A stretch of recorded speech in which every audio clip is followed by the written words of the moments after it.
Hello, kamusta mga karamen?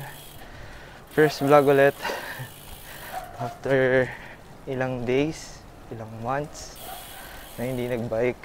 So yun, dahil sa job at mental health problems. So ayan, nagbabalik tayo. Papasok tayo ngayon sa work, sasamahan niyo ako. So ayan guys, time check 8:10. Palis na tayo ng Tunasan, Muntinlupa.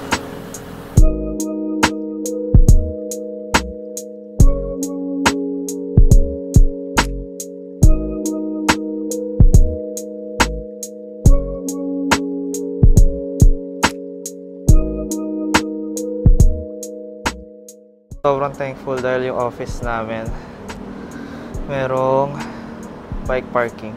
So yun, kita-kits mamayang morning pag out ka ng 6 AM.